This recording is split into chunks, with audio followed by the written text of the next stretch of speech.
L'école, mieux l'éducation est depuis plusieurs années la cible des groupes séparatistes dans les régions du nord-ouest et sud-ouest.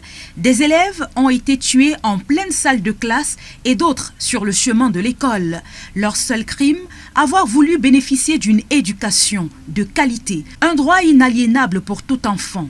C'est ce que revendique d'ailleurs à corps et à cri Monseigneur José Avelino Betancourt, nonce apostolique au Cameroun et en Guinée équatoriale. Selon la Banque mondiale, plus de 17 500 enfants au Cameroun ne peuvent pas aller à l'école, principalement dans les régions du nord-ouest, du sud-ouest et de l'extrême nord. L'avenir des millions d'enfants est détruit. Nous savons tous que l'éducation, plus que toute autre chose, améliore nos chances de construire les vies meilleures. Rien, mais alors rien, ne saurait justifier un blocus sur l'éducation, martèle le nonce apostolique. En ce mois de septembre, n'empêchons pas les enfants d'aller à l'école. Laissons les enfants libres.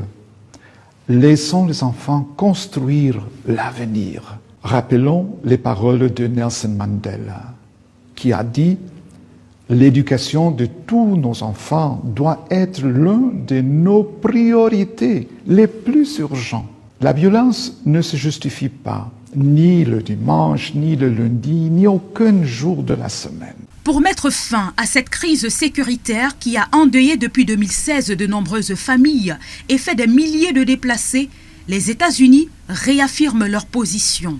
Nous réaffirmons la nécessité d'adopter des approches pacifiques pour résoudre les problèmes politiques et sécuritaires complexes. Les écoles sont des sanctuaires pour l'apprentissage et les enfants ne doivent pas être empêchés de suivre les cours, indique le communiqué de l'ambassade des États-Unis au Cameroun, qui condamne par ailleurs toute forme de violence sur des civils et dit être préoccupé par les récents incidents et menaces dans le nord-ouest et le sud-ouest à quelques jours de la rentrée scolaire.